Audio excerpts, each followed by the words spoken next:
As the field of public administration evolved through the mid-1900s, equity was a subject referred to lightly, usually as part of a discussion of administrative procedures, especially in regard to fairness in public personnel systems, procedural hearings, or integrity in office.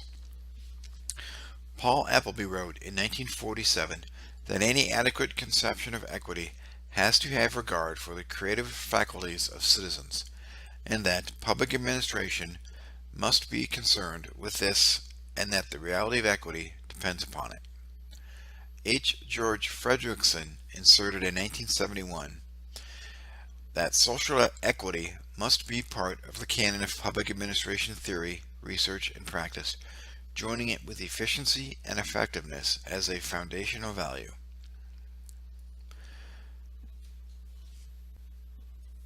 And the rise of the performance management movement notwithstanding, James Q. Wilson has asserted that equity is more important than efficiency in the management of governmental agencies.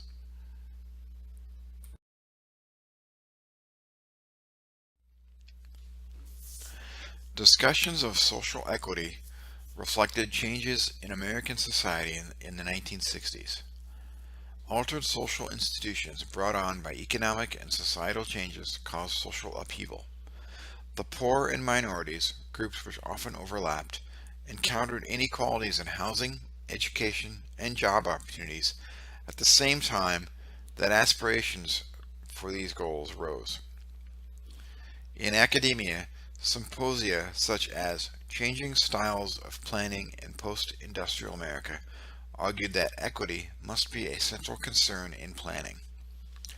Appreciation for this resulted in the awareness that both social equity and governmental productivity are concerned with the outcomes of public action. The distinction is that questions of social equity target the distribution of services and their impact. Productivity measures, on the other hand, focus on the quantity or quality of output.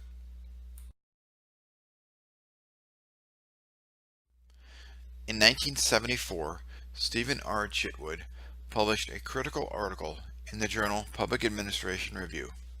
He argued that government activities focusing on productivity had overlooked the importance of social equity and the administrative obligation to practice distributive equity. He provided several examples.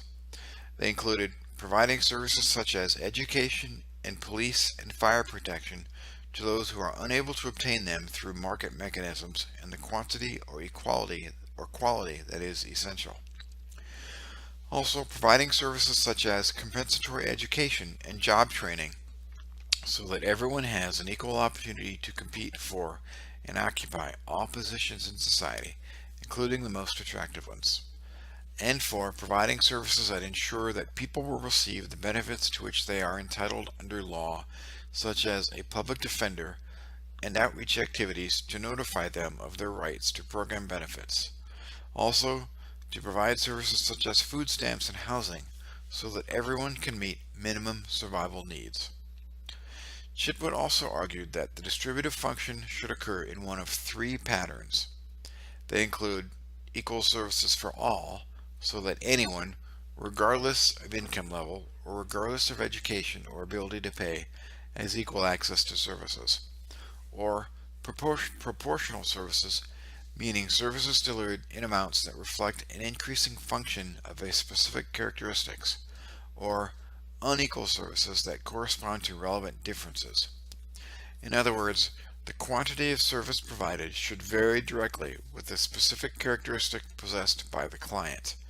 For example, the number of uniformed police officers assigned to patrol a precinct should vary in proportion to the crime rate of that precinct.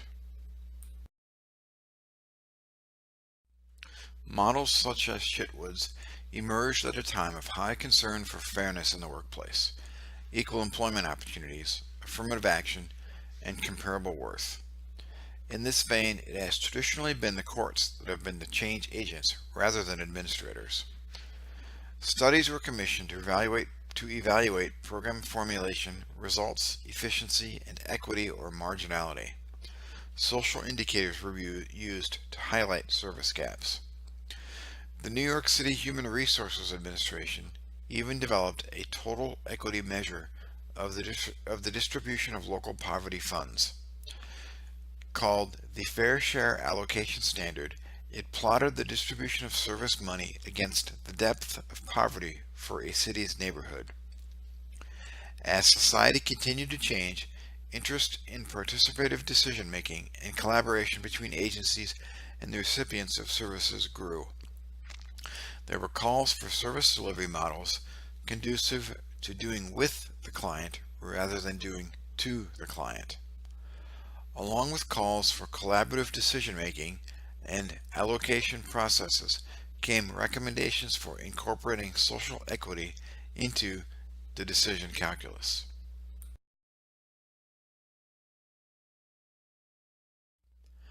At the same time, equal employment opportunity gained momentum. A series of executive orders beginning in 1965 required non-discrimination practices on the part of federal agencies. Proponents of equal employment opportunity argued that merit and equity are compatible. At the time, the central question in policy studies was, namely, who gets what? Social equity, as an administrative concern, added the normative question, who ought to get what? Louis Recasino Wise assessed social equity within the civil service and raised two issues. First was the relatively high level of passive representation in government for members of economically disadvantaged groups, contrasted with their rather low numbers in decision-making positions. Second was the realization that the labor market is clearly segmented, with the tasks of government more likely to be executed by members of disadvantaged groups, and the decisions of government more likely to be made by the elite.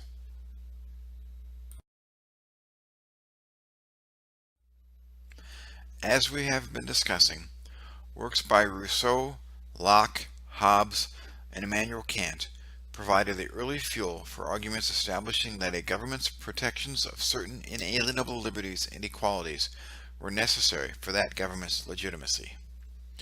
Hannah Arendt asserted in The Origins of Totalitarianism in 1951 that concepts of natural rights are meaningless in the absence of a government that is willing and able to protect them.